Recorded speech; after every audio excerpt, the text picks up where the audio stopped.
Olá, graça e paz, queridos irmãos, você está no canal Eu EBD, o canal de bênção para a sua vida, certo? Eu sou o pastor Cícero Pereira e estamos aqui para dar prosseguimento aí o primeiro trimestre de 2019 na lição aí dos adultos. A qual traz por tema aí batalha espiritual, o povo de Deus e a guerra contra as potestades do mal, tá certo? Hoje nós vamos estudar a lição de número 8 e as 7 aulas anteriores você pode estar encontrando aí no meu canal. Todas as outras videoaulas estão agrupadas em playlist. Isto para facilitar aí a sua localização, tá certo, meu amado? Então, só para lembrar você que é professor aí da escola bíblica ou superintendente, você pode estar usando esses slides aqui que eu vou ministrar esta aula, você pode estar usando na sua igreja. Para isso você só precisa ter um data show na sua igreja ou a televisão da sua casa, né? Tem uma TV de LED com a ajuda de um notebook, você pode estar fazendo aí a sua apresentação, a sua aula com um slide onde fará toda a diferença, tenho certeza. São muitas igrejas espalhadas pelo Brasil que têm feito aí uso desse meu trabalho e o pessoal tem sempre aí dado os seus depoimentos. Estados Unidos e Alemanha também tenho professores que eles também fazem o uso do meu slide, tá certo? Bom, se você ainda não é inscrito no canal, aproveite para se inscrever e não esqueça aí de ativar o sino de notificações para você ser notificado assim que eu postar vídeo aí no meu canal, tá certo? E a todos os amados e amadas aí, amigos, inscritos aí do meu canal, aquele abraço, muito obrigado pela audiência de vocês, obrigado pelo carinho, obrigado por, está me acompanhando aí esses 3 anos de existência deste canal.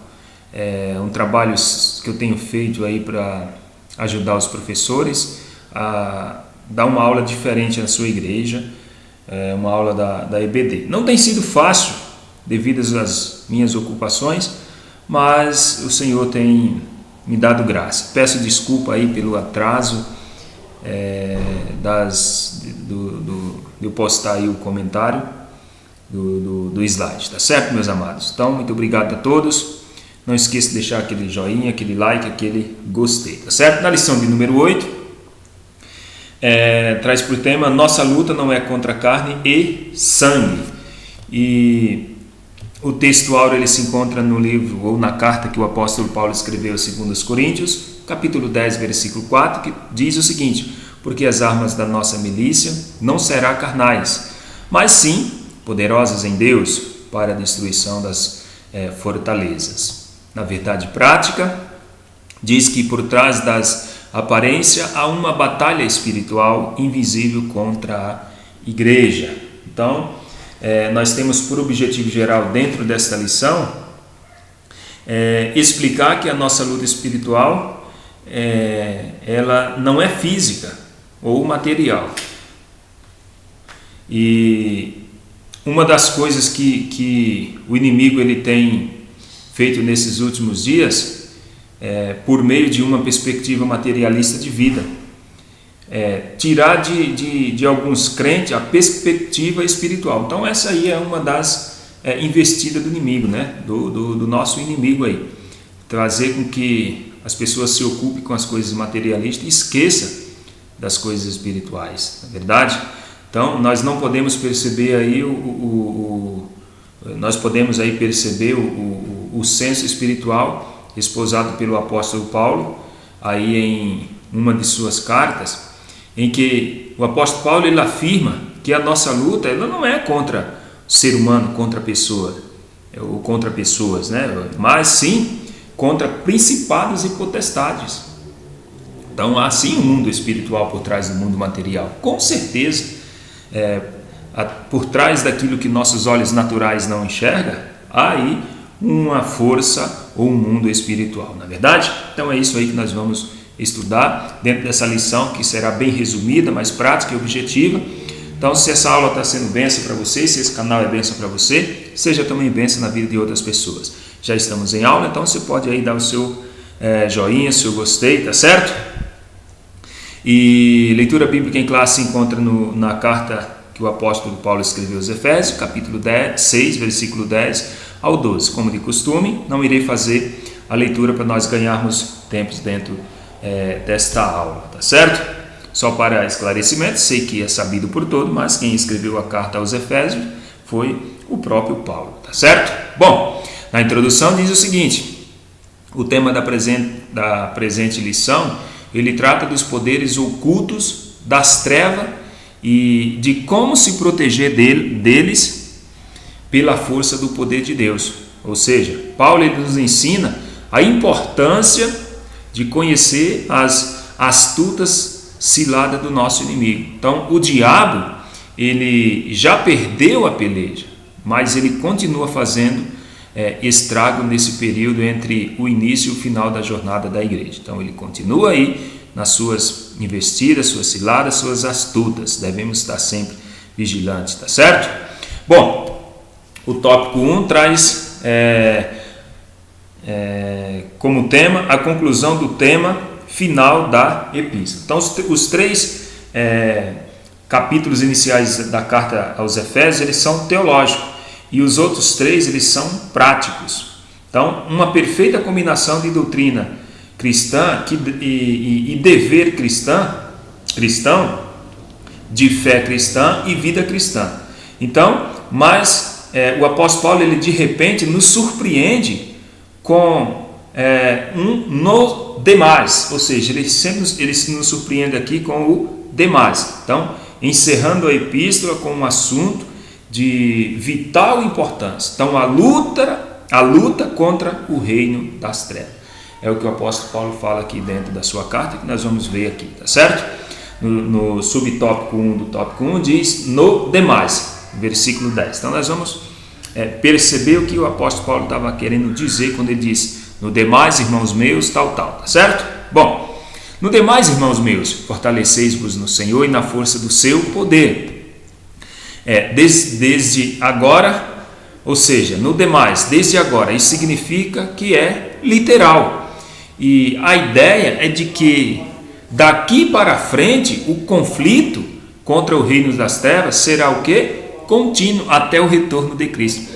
Então, essa palavra no demais, ou desde agora, dá a ideia de que a luta, o conflito contra o reino das trevas não cessou ainda. Continua aí, né, esse embate, esta luta até a volta de Cristo, tá certo? Então, isso é literal mesmo. A luta da igreja continua contra as hostes infernais. E no subtópico 2, fortalecei-vos no Senhor na força do seu poder. Versículo 10, parte B. Então, Jesus, certa vez ele disse o seguinte, que sem mim nada podereis fazer. No demais, irmãos meus, fortalecei-vos no Senhor e na força do seu poder. Então, esse fortalecei-nos, isso mostra que não se trata meramente de esforços humanos, não, mas da completa dependência do Senhor Jesus. E fortalecer na força do seu poder é usado aqui para quê? Para reforçar a magnitude do poder de Jesus. Então, fortalecei-vos no poder do Senhor. Então, fortalecei-vos, isso não mostra ser meramente um esforço humano, mas sim na dependência do Senhor. E força, na força do seu poder, ou seja, para reforçar a magnitude do poder do Senhor Jesus. Então, nós temos um auxílio, nós temos o Senhor Jesus para nos ajudar a lutar e vencer as potestades do mal, as investidas do diabo, resistir ao diabo, porque nós temos o Senhor Jesus ao nosso lado e nós lutamos contra as hostes espirituais do mal, mas porque nós, melhor, porque nós nos fortalecemos no Senhor e na força do seu poder, tá certo? De que forma isso é possível? Bom, isso só é possível porque provém do Espírito Santo. Essa força, esse poder provém do Espírito Santo. Efésios 3,16 diz: para que segundo as riquezas da sua glória vos conceda que sejais corroborados com poder pelo seu Espírito no homem interior, tá certo? Então temos aí auxílio do Espírito Santo, ajuda, e maior que habita em nós, não é verdade? Subtópico 3, o empregado da figura de linguagem. Melhor, o emprego da figura de linguagem. Bom, as figuras de linguagem, elas são recursos linguísticos que merecem atenção especial pela beleza ou pela sua beleza e pelo seu papel na hermenêutica, ou seja, na interpretação do texto. Então a figura de linguagem ela é muito importante na interpretação do texto, tá certo? Então mostraremos aqui um caso de anáfora. O que é anáfora? Bom, anáfora consiste na repetição de uma mesma palavra no começo de frases sucessivas com o propósito de enfatizar a afirmação. No slide aqui seguinte nós vamos entender isso melhor, que é uma anáfora, né? Essa palavra que consiste, ou essa frase que consiste na repetição de uma palavra. Vamos ver aqui então. Bom, porque não temos que lutar contra a carne e sangue, mas, de novo, contra, afirmando, uma anáfora, contra os principados, contra, de novo, as potestades, mais uma vez a palavra contra, ou seja, reforçando, os príncipes das trevas deste século, de novo a palavra contra, as hostes espirituais da maldade nos lugares celestiais. Então essa anáfora é quando dentro de uma frase, uma palavra ela é afirmada mais de uma vez. Nesse caso aqui em Efésios 6,12, a palavra contra ela é afirmada 5 vezes, tá certo? E nessa anáfora, a palavra contra, ela se repete 5 vezes para reforçar a ideia da atuação do adversário e seu reino. Ou seja, trata-se aqui de uma batalha espiritual. Então, por que é que sabemos que aqui se trata de uma batalha espiritual? Porque a palavra contra, ela se repete 5 vezes afirmando a atuação do adversário. E o contexto dá aí o suporte para que nós entendemos que é uma batalha espiritual e não apenas batalha humana. Não devemos lutar contra o sangue nem contra a carne, tá certo? Então explicado aqui o que é uma anáfora. Tópico 2, a dependência de Deus. Então o apóstolo Paulo ele emprega aqui uma metáfora militar para explicar o que subjaz no mundo espiritual que não é possível perceber na superfície. Então, a presença de todas as mazelas na humanidade é real e indiscutível, né? Nós vemos isso, presenciamos isso, mas a fonte de todas essas maldades, de toda essa maldade, Paulo esclarece nessa seção, ou seja, não pode haver vitória sem ajuda divina. E é esse o apelo do apóstolo Paulo. O subtópico 1 diz que somente pelo poder de Deus. Então, a dependência de Deus, aqui no subtópico 1, fala que para nós vencermos aí as forças do mal, nós dependemos exclusivamente do poder de Deus. Então, nenhum ser humano ele tem condições de sozinho enfrentar os demônios e sair vitorioso. É impossível uma pessoa enfrentar um demônio ou os demônios e sair vitorioso sem a força de Deus. Então, o ser humano não pode desafiar os demônios com suas próprias forças. Isso aí jamais um ser humano consegue. Por que é que o mundo está da maneira que está? Por que as pessoas perderam a sua característica, né, de princípios divinos? Porque os demônios que fazem com que as pessoas pratiquem o mal, porque por trás de todo mal há uma força diabólica, uma força maligna. E as pessoas sozinhas, por si só, ela não consegue vencer, ela não consegue sair vitoriosa, tá certo? Então, o revestimento, no subtópico 2, o revestimento da completa armadura de Deus. Versículo 11, parte A.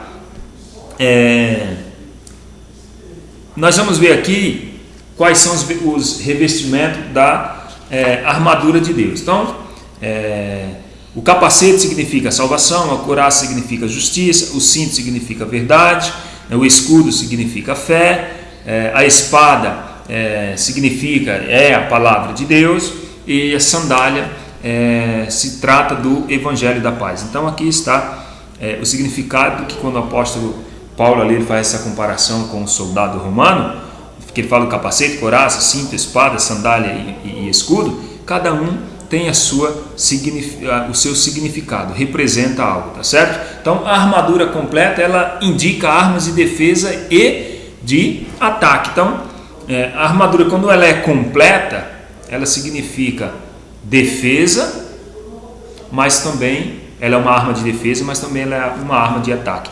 A palavra de Deus, ela é uma arma de defesa e também uma arma de ataque. Como se defender do inimigo? Com a palavra de Deus. Como atacar o inimigo? Também com a palavra de Deus. Foi assim que o Senhor Jesus venceu o diabo ali no deserto, tá certo? Então os soldados romanos, eles usavam esse tipo de armadura na época. Então esse era o tipo de armadura que os soldados usavam na época. Por isso Paulo fez essa comparação, tá certo? E subtópico 3 do tópico 2, os métodos do diabo, versículo 11. Revesti-vos de toda a armadura de Deus, para que possais estar firme contra as astutas ciladas do diabo. Ou seja, o que significa astutas ciladas? Isso tem a ver com esperteza do inimigo, com esperteza do diabo, com as artimanhas do diabo, com as armadilhas do diabo. Ou seja, essa é a ideia. A ideia é essa, né? De astuta e cilada, ou seja, de esperteza, de artimanha, de armadilha, porque o diabo, ele não vem como muitos pensam, que é ilustrado aí com chifre, com rabo, com garfo de 3 pontas, aquela armadura vermelha, será aquele monstro? Não, ele vem disfarçado ele é um lobo, né? Mas disfarçado com a pele de cordeiro, para que ninguém perceba. Ele vem com uma certa esperteza, ele vem com preparando armadilhas, né? Com certas artimanhas. É assim que o diabo, que o inimigo, ele investe, tá certo? E o Senhor Jesus, ele dá pelo seu Espírito todos os recursos para que o crente, ele entenda todas essas astúcias do inimigo. 2 Coríntios 2,11 diz assim: porque não ignoramos os seus ardis. Então Jesus, ele nos dá pelo seu Espírito, através do Espírito Santo, todos os recursos para nós enfrentar ou entender as astúcias, as espertezas, né, do inimigo. Bastamos aí ter uma comunhão com Deus. Como é que vencemos a tentação? Como vencemos o diabo? Tendo comunhão com Deus. Então o conhecimento da força do maligno é uma poderosa arma, tanto para o ataque como para a defesa. Claro que nós devemos também conhecer, saber quais são as artimanhas, quais são as investidas do inimigo, para que nós nos acheguemos a Deus, para que, né, assim o Senhor nos conceda a vitória. Porque se nós também não sabermos como lidar com determinadas situações, nós ficamos aí perdidos, não é verdade? Então o Espírito Santo vai nos dar os meios, né, para que nós possamos aí vencer e também entender quais são as artimanhas, astúcias, né, e armadilha do diabo, tá certo? O conhecimento da força do maligno é uma poderosa arma tanto para o ataque como para a defesa. Então, o conhecimento da força do maligno é uma arma de ataque e de defesa. Devemos saber quem é o nosso inimigo, né? Então, nós sabemos que ele, por exemplo, ele não conhece os meus pensamentos, nem os seus pensamentos. Então, isso é uma arma de ataque e de defesa, entendeu? E nós sabemos que ele ataca-nos nos nossos pontos fracos. Então, isso nós devemos vigiar, ou nisso nós devemos vigiar. Então, sabendo qual é a força do maligno, as artimanhas dele, isso é uma arma poderosa para nós nos defender dos ataques, né, e das investidas do inimigo. Tópico 3, o último subtópico, diz o seguinte: contra os poderes das trevas. Subtópico 1, carne e sangue. Porque não temos que lutar contra carne e sangue. Então, carne e sangue diz respeito à pessoa, o ser humano, que pode ser o outro ou nós mesmos, em conflito interno. Então, carne e sangue aqui se refere a pessoas. Isso pode ser o irmão, pode ser o próximo, mas pode ser a mim mesmo, meus conflitos internos. Então, por isso que a nossa luta não é contra carne e sangue, não é verdade? Então, a carne cobiça contra o espírito e o espírito contra a carne. E estes opõem-se um ao outro. Para quê? Não façais o que quereis. Então, a carne luta, é um embate, essa luta, carne versus espírito, né? Os meus desejos, eu estou sempre lutando, né? Para que não venha ceder, porque nós somos dotados de atributos. Então, os desejos que não convêm, eu tenho que lutar contra ele, né? E quem é que vence nessa guerra? Quem eu mais alimentar. Se eu alimentar mais a carne, os meus desejos, eles vão sobressair. Se eu alimentar mais o espírito vai vencer. Como eu alimento o espírito? Bom, com a leitura diária da palavra de Deus, me aproximando de Deus, né? Me envolvendo na obra de Deus, não é assim? E subtópico 2, os principados e potestades. Contra os principados, contra as potestades. Então, principado tem a ver com primazia no poder, e potestade, liberdade para agir. Então, a expressão ela se refere ao governos, refere-se a governos ou autoridades, tanto na esfera terrestre como na esfera espiritual. Então, os principados e potestades aqui se refere tanto a autoridades espirituais como a autoridades terrestres também, tá certo? E subtópico 3, os dominadores deste mundo tenebroso, versículo 2, parte B.